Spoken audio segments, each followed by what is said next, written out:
Tonight on BBC London News, protests fail to stop a huge new waste incinerator getting the go-ahead. Nothing seems to have been taken into consideration for the ordinary person.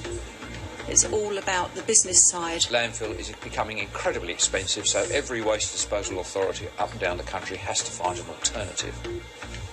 We'll look at the dilemmas facing councils dealing with our rubbish, also tonight. A coroner rules a faulty freezer is to blame for the deaths of a mother and her 5 children in Neasden last year. The threat level for attacks by Irish terrorists on the capital is lowered. And best of luck, old chap.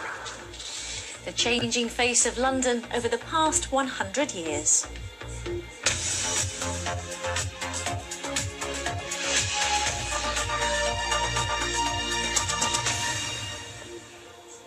Hello and good evening. It's the challenge facing local authorities in and around the capital, how to get rid of the thousands of tonnes of household rubbish we produce each year. In the last hour, controversial plans to build a new waste incinerator on Greenbelt land in Hertfordshire have been given the go-ahead. Campaigners are furious, but the council says it's been left with few options as the county is rapidly running out of landfill space. And with that becoming more and more expensive, other councils are also looking at incineration as a solution. Let's get the latest from our reporter, Yvonne Hall. Yvonne. Well, the debate's been going on all day here in a committee meeting at County Hall about whether this incinerator should be built or not. And then about an hour ago, a majority of councillors voted in favour. About 150 protesters had packed the public gallery here. After that vote, some of them left in tears. There's just nothing seems to have been taken into consideration for the ordinary person. It's all about the business side. And you know, I just find it very upsetting that it's almost a walkover. Well, this morning about 200 protesters gathered here before the meeting began.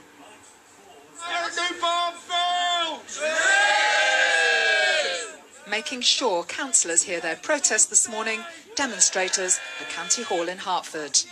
No surrender! No surrender! The incinerator would burn nearly 400,000 tonnes of waste a year from Hertfordshire and, if there's excess capacity, from surrounding counties and London. This is what it would look like. The site is on Greenbelt land in Hatfield, just yards from a special needs school. There are two main concerns. One is the impact of the traffic on the school because the access will be right past the school. We're talking about large numbers of heavy goods vehicles.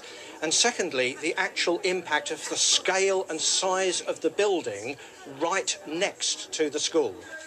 Protesters have the backing of Welwyn Hatfield MP and chair of the Conservative Party, Grant Shapps. He says campaigners might seek a judicial review. I've already written to the Secretary of State at the Communities and Local Government Department to say, look, this is a big decision, it's a controversial decision, it affects a lot of people, and it is on Greenbelt. So I've already said all of those things. Obviously, I'll be doing that again. But also, we're not at the end of the road here. But councillors in charge of waste disposal say the £220 million incinerator would be the most environmentally friendly way of dealing with most of Hertfordshire's 250,000 tonnes of waste a year. We, along with other authorities, have to find an alternative. Landfill is, apart from the environmental issues, landfill is becoming incredibly expensive, so every waste disposal authority up and down the country has to find an alternative. It's also argued that energy generated by the plant could power thousands of homes. Well, we're joined now by the chair of the committee which voted for the incinerator, Councillor Brian Hammond. Councillor Hammond, thank you for joining us. Protesters say this incinerator will create toxic ash, damage the environment and be harmful to a special needs school nearby. Why did you vote for it? Because I think, in fact, the mitigation measures that we should put in place will alleviate so many of those fears.